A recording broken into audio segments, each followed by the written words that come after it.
Virgo, hi! Welcome to Mystic Wing PH at ito ang inyong weekly reading ngayong July 29 to August 4, 2024. If you are interested in private readings, meron tayong link sa description at sa pinned comment. Paka-check nyo lang yung information kung paano mag-book for a private reading. Ayan, so let's see. And also Virgo, take care, no? Take extra care, lalo na kung nasa Pilipinas kayo. Umuulan, lakas ng ulan, may bagyo, may baha, nako. Be careful. Okay. Let's see, Virgo, what's coming to you. Ngayong week na to, July 29 to August 4. July 29, August 4. Rites of passage. Uy, this is about transformation, change, transition. So, parang meron kang isang sitwasyon dyan, tapos lilipat ka sa kabila. Rites of passage. Changes. May shift ng energy for you. You also have ancient wisdom. So some of you pwedeng you are getting to know yourself. Lalo mong nakikilala yung sarili mo, yung talento mo, yung skill set mo. Kaya siguro ngayon, meron ka mga pagbabagong ginagawa na kung saan mas nakakahanap ka ng fulfillment. Unlike before na ginagawa mo lang yon kasi syempre may benepisyo ka rin but not fulfillment. Magkaiba kasi yung meron tayong nakukuhang benepisyo doon pero wala namang fulfillment. Whereas meron tayong nakukuhang benepisyo tapos may fulfillment. You also have gratitude. This is about being thankful for the blessings na meron ka. Sabi nga nila, if you're feeling down or parang namomroblema ka, count your blessings kasi you will feel better. And when you feel better, mas maganda yung takbo ng isip mo, mas meron kang na iisip na solusyon sa mga problema.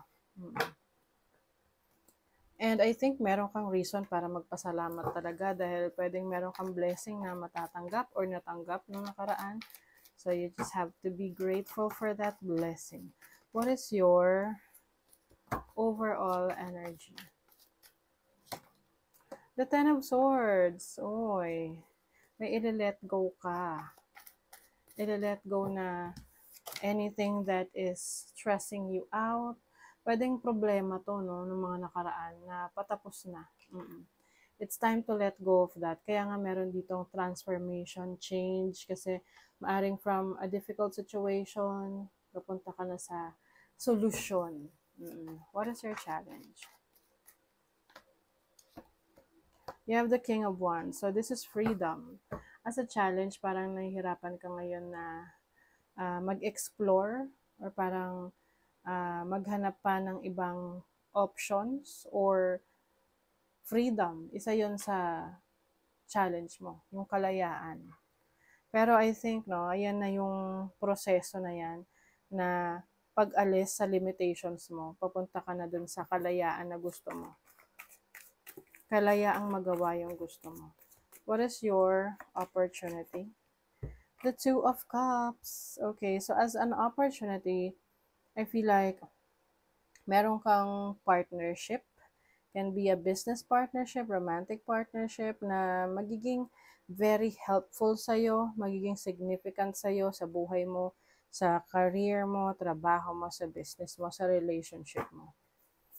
Pwede rin kasi itong, yun nga, business partnership. For some of you, this is relationship, romantic. Papasok kayo sa isang romantic relationship.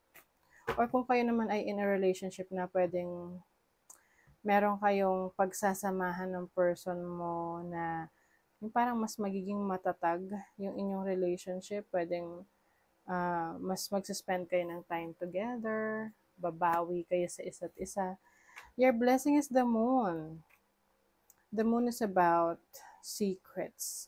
The moon is also about your emotions. So I think, as a blessing, mas magiging open ka sa nararamdaman mo. Or mas, the people around you who are close to you, mas magiging open sa totoong nararamdaman nila. So at least, you will be able to share your feelings sa iba. And yung iba naman, as a blessing, meron din ditong revelation. Like, something that you need to know na kailangang ma-reveal sa'yo. Okay? Na at least malalaman mo na. Okay, sa 10th house, which is your career. Yeah, I feel like yung iba sa inyo pwedeng hindi kayo masaya sa trabaho, sa career, sa business niyo, sa situation niyo ngayon. So, ito yung blessing is you will finally know what to do, tsaka kung anong direction yung tatahakin mo. What is the Ten of Swords? The King of Cups. So, this is a water sign energy. I think ngayon, mas meron kang pakialam no, sa future mo. Kasi pwedeng iba sa inyo, you're just living in the present moment, yes, which is tama nga naman. But sometimes, sa sobrang focus natin sa present, nakakalimutan natin yung gusto nating mangyari sa future na hindi siya nagiging in alignment of our goals and our dreams. So ngayon, mas magpo-focus ka dyan sa kung ano pa yung gusto mong ma-achieve in the future.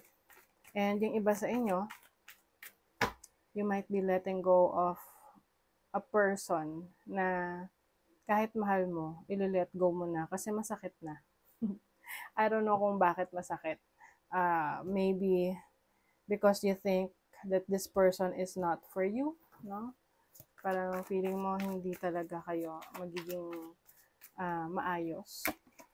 Your challenge is the Eight of Wands. Isa sa challenge ninyo is yung pagkilos, no? Pwedeng yung iba sa inyo nahihirapan na kumilos, gumawa ng action sa mga plano ninyo. May mga pagkakataon na nakakapagod naman kasi, no? Lalo na kung marami ka talagang inaasikaso, ginagawa. So, it's time for you to manage your time. Time to manage your time. Manage your priorities. Para lahat yon ng importante kailangan mong ma-accomplish, magagawa mo. What is the Two of Cups? The Devil. Oh, okay. So, some of you, kasi opportunity to eh. So, I think you will have an opportunity to know kung ang relationship na meron ka, is this toxic? Is this healthy for you? Is this unhealthy? No? Kasi kung unhealthy yan, you might be letting go of this relationship or this situationship. Okay? So, mas magiging aware ka sa paligid mo. You also have, so the Moon, this is the Six of Swords. You're moving forward, moving on, moving to a calmer direction. So, ang nakikita ko rito, Virgo, yung iba, parang yung energy nyo medyo malungkot, no? Dahil merong nag-end, merong kailangang i-let go. Na alam nyo, aware kayo na hindi na yun nakakatulong or maganda for you moving forward. Kaya, parang kahit ayaw nyo pang umalis, you are letting it go. Kasi alam nyo na mas makakabuti sa inyo yung mga mangyayari in the future. Okay? Yung ba sa inyo, romantic relationship to eh. Diba? Scythe. This is cutting off connections.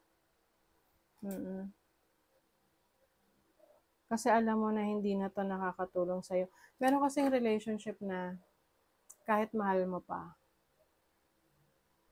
pareho nyo na nasasaktan yung isa't isa or pareho kayo hindi magandang influence sa buhay ng isa't isa. So, I think yung iba sa inyo nagkakaroon kayo ng ganyang klaseng realization. You also have a dog and a tree. So, yung iba sa inyo magpo-focus kayo sa inyong sarili. Loyalty to yourself. Loyalty in your health. Gusto mong mas maging maayos yung kalusugan mo. Mentally, emotionally, physically. You want to be better. Diba? Kalma. Kalma lang daw. A breakdown is often followed by a breakthrough. Remain calm. Virgo. A breakdown ay masusundan niya na yung breakthrough naman. So, this is about realizing what is best for you. Breathe. Ayan. The calmer you are, the more time slows down and the easier it is to get everything done. Yes. So, basically, yung sinasabi lang sa inyo rito, Virgo, is kalmahan nyo lang yung sarili nyo. Huwag nyo masyadong i-pressure yung sarili nyo kasi doon kayo mas makakapag-isip ng solusyon, ng direksyon na dapat nyong tahakin. Okay? So, that is your reading, Virgo. Thank you so much. Bye!